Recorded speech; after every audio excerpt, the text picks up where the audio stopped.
Hello বন্ধুগণ, welcome to my new mini blog. আজকের ভিডিওটি কী নিয়ে হচ্ছে ঠিক দেখেই বুঝে গেছো সবাই। তো আমরা সব বন্ধুরা মিলে আসলাম চড়ক পুজো দেখতে। চড়ক গাছটি দেখেই আশা করি বুঝে গেছো আজকে একটি গাছে কতগুলো লোক ঘোরাবে।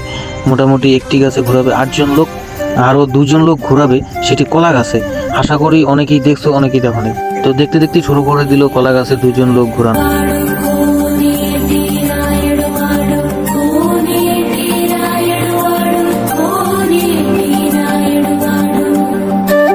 হ্যাঁ, এখন দেখতে দেখতে কলা গাছে ঘোরানো মোটামুটি শেষ হয়ে গেল।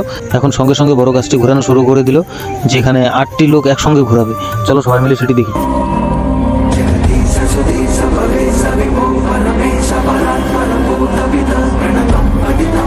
হ্যাঁ, বেশ কিছুক্ষণ ঘোরালো, এখন চড়ক গাছ ঘোরানো শেষ হয়ে গেছে। তো এখন দেখো কত লোক হয়েছে। এত লোক আমি জীবনেও দেখি নাই, এরকম এত সুন্দর একটি মেলাতে এত লোক হয়। তো যাই হোক, যারা যারা আসছো কমেন্ট করে জানাবে কে কে আসছিলা। আর জায়গাটি হচ্ছে ময়নাগুড়ির এদিকে সিঙ্গিমারি আব্দুল মোড় বলে আর কি, সেইখানে।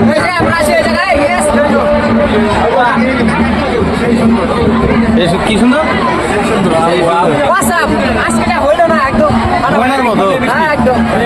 আর আমরা এখন সব বন্ধুরা একসঙ্গে হয়ে গেলাম, এখন বাড়ি যাব ভাবছি। তো এমন বৃষ্টি চলে আসলো, আর যেতে পারছি না। তো ভিডিওটি কেমন লাগলো বলবে, ভালো লাগলে লাইক কমেন্ট শেয়ার অবশ্যই করবে।